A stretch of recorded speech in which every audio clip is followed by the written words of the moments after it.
My name is Matt Snowden. I've been the pastor at First Baptist Church. August of 2010 is when we came. First Baptist Waco was organized in 1851. We're downtown Waco, so our people come from all around the area. We don't have, it's not like a neighborhood church or a suburban church, so that makes it eclectic. It makes it diverse, and which is fun. It's just a lot of fun. It's just a very unique place in a lot of ways. And I love this church family. It's a lot of fun. Baylor and First Baptist Church have some shared history. I always had a bunch of students and professors and teachers and staff people of all variety. Sort of the ethos of the church and Baylor's were very similar from the beginning. And the desire to train people for ministry, for life, for service. In Texas and beyond. I mean, that was a goal of the church, and that became a goal of Baylor.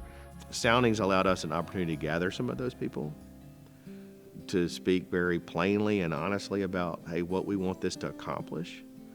And perhaps we can be very intentional about putting it together, creating a resource, being able to talk to other people. We're kind of thinking about congregational vocation because that's what we do. And then you had the whole pandemic, in a sort of a moment, made everybody shift their practices. The stress forced us to be very, very clear about how we do things and why we do things. This idea of the church being a culture became more than just sort of a tool for planning or prepping or in a normal thing.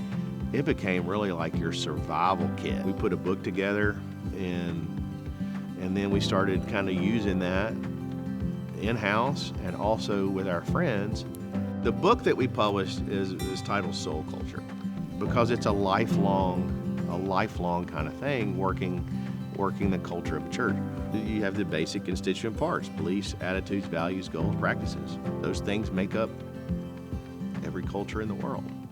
And so the church is made up of these things. There are so many parts to what make a church, and those constituent parts of culture are major in that. And so the task of leadership, this was our premise, is to take those elements of culture and work them like you would work dough. So Soundings gave us an opportunity to be very intentional about that. And I think it gave it some weight, some gravitas maybe. Say, this is a serious thing that serious people are serious about. And so that was a great benefit to us. That was fantastic.